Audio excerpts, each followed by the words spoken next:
فرنسا تعترف بسيادة المغرب على صحرائه. تزامناً مع الذكرى 25 لعيد العرش المجيد، أعلن الرئيس الفرنسي إيمانويل ماكرون عبر رسالة موجهة إلى الملك محمد السادس أن فرنسا تعتبر أن حاضر ومستقبل الصحراء الغربية يندرجان في إطار السيادة المغربية. وفي الرسالة ذاتها أكد رئيس الجمهورية الفرنسية لجلالة الملك ثبات الموقف الفرنسي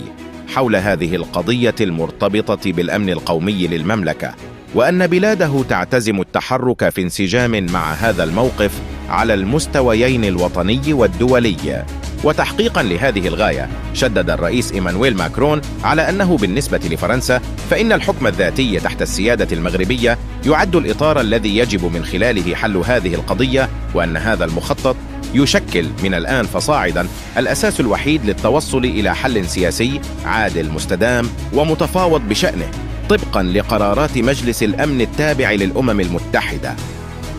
ويشكل إعلان فرنسا العضو الدائم بمجلس الأمن التابع للأمم المتحدة تطوراً هاماً وبالغ الدلالة في دعم السيادة المغربية على الصحراء، ويندرج في إطار الدينامية التي يقودها الملك محمد السادس وتنخرط فيها العديد من البلدان في مختلف مناطق العالم لفائدة الوحدة الترابية للمغرب ولمخطط الحكم الذاتي كإطار حصري لتسوية هذا النزاع الإقليمي.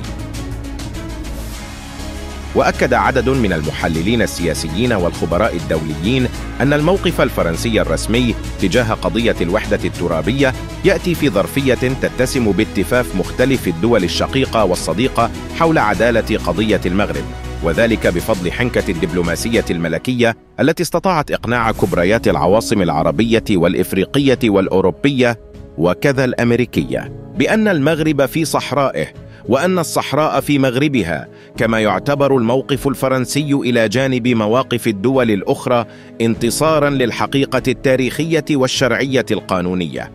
لكن في المقابل أثار قرار فرنسا الاعتراف بمغربية الصحراء سعار نظام الكابرانات في الجزائر، حيث أعلنت الجزائر سحب سفيرها لدى باريس بأثر فوري بعد إعلان فرنسا دعم مخطط الحكم الذاتي بالصحراء كأساس وحيد لحل النزاع المفتعل بالمنطقة من طرف ميليشيات البوليساريو،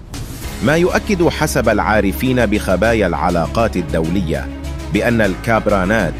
يعترفون اليوم بشكل صريح بضلوعهم المباشر في إشعال فتيل النزاع بالصحراء المغربية رغم نفيهم ذلك في أكثر من مناسبة،